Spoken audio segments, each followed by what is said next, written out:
Vishnu ശാലിനിയുടെ latest episode പ്രൊമോയിൽ സുസ്മിതയാണെങ്കിൽ ഇങ്ങനെ വീട്ടിലേക്ക് ഇങ്ങനെ ആ ഒരു പ്രസാദമൊക്കെ ആയിട്ട് കയറി വരുന്നുണ്ട്. പക്ഷേ സത്യഭാമ ഇഷ്ടക്കേട് തന്നെയാണ് കാണിക്കുന്നത്. പക്ഷേ ഭാമാൻ്റിക്ക് വേണ്ടി പൂജിച്ചതാണ്, അമ്പലത്തിലെ പ്രസാദമാണ് എന്നൊക്കെ പറഞ്ഞ് ആ ഒരു തട്ടമാണെങ്കിൽ സുസ്മിത ഭാമയുടെ കയ്യിലേക്ക് ഇങ്ങനെ കൊടുക്കുന്നുണ്ട്. അത് ഇഷ്ടമില്ലാതെ തന്നെയാണ് സത്യഭാമ, പക്ഷേ പ്രസാദമായതുകൊണ്ട് നിരസിക്കാനും വയ്യ, അതിങ്ങനെ വാങ്ങിക്കുകയാണ്. പൊന്നിയും പിള്ളയും ഒക്കെ നോക്കി നിൽക്കുന്നുണ്ട്. എന്നിട്ട് പെട്ടെന്ന് സുസ്മിത പറയുന്നുണ്ട്, ഈ വീട്ടിൽ ഞാൻ ചില ദുർലക്ഷണങ്ങളൊക്കെ കാണുന്നു എന്നിങ്ങനെ പറയുകയാണ്. അന്നേരം ഇങ്ങനെ ഭാമ ഇങ്ങനെ നോക്കുകയാണ്. ആ ഒരു സുസ്മിതയുടെ വാക്കവിടെ വീണ്ടും സത്യഭാമ വിശ്വസിക്കുകയാണ് ചെയ്യുന്നത്. എന്നിട്ട് അകത്തേക്കൊക്കെ കയറുന്നുണ്ട്. പക്ഷേ ഈ സമയത്ത് ശാലിനി എത്തുന്നുണ്ട്. അന്നേരം ശാലിനി ഇങ്ങനെ വരുമ്പോൾ ആ കാറിങ്ങനെ ശ്രദ്ധിക്കുന്നുണ്ട്. എന്നിട്ട് ഇങ്ങനെ അകത്തേക്ക് കയറുമ്പോൾ സുസ്മിത ഇങ്ങനെ അകത്ത് നിൽക്കുന്നത് കണ്ട് ആകെ ദേഷ്യത്തോടു കൂടി ഇങ്ങനെ ശാലിനി ആണെങ്കിൽ സുസ്മിതയെ നോക്കുകയാണ്. സുസ്മിത ഇങ്ങനെ അതേപോലെ നിൽക്കുന്നുണ്ട്.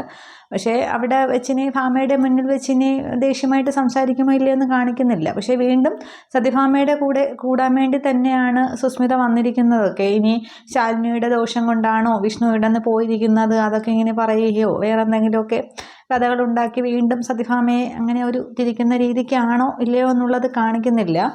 എന്താണെന്നുള്ളത് നമുക്ക് എപ്പിസോഡ് വരുമ്പോൾ നോക്കാം. അതേപോലെ തന്നെ ആ ഒരു പാപനാശിനിയിലേക്കുള്ള യാത്ര ഒരിക്കലും നടക്കില്ല എന്നാണ് ജ്യോത്സ്യം പറഞ്ഞിരിക്കുന്നത്. അവിടെ വിഷ്ണുവിൻ്റെ ജീവനാണെങ്കിൽ ശിവനിൽ തുടിക്കുന്നത് കൊണ്ട് അയാൾ മരിച്ചിട്ടില്ല, അതുകൊണ്ട് അത് നിമഞ്ജനം ചെയ്യാനായിട്ട് സാധിക്കില്ല എന്നാണ് പറയുന്നത്. അതായത് ജ്യോത്സ്യന് ഉദ്ദേശിക്കുന്നത് വിഷ്ണു ചെയ്യേണ്ട കാര്യങ്ങൾ ശിവനിലൂടെ അവിടെ ചെയ്യും, അതുകൊണ്ട് ആത്മാവിന് അങ്ങനെയുള്ള മോക്ഷം മതി എന്നാണ് പിന്നെ ജ്യോത്സ്യനും പറയുന്നത്. അതോ ഇനി വേറെ എന്തെങ്കിലും ടെസ്റ്റ് കൊണ്ടുവരുമോ ഇല്ലയോ എന്ന് അറിയില്ല, നെഗറ്റീവ് കമൻസുകളൊക്കെ കാരണം. അത് ഇനി എന്താകും എന്നുള്ളത് നമുക്ക് എപ്പിസോഡ് വരുമ്പോഴത്തേക്ക് നോക്കാം. Okay, thank you.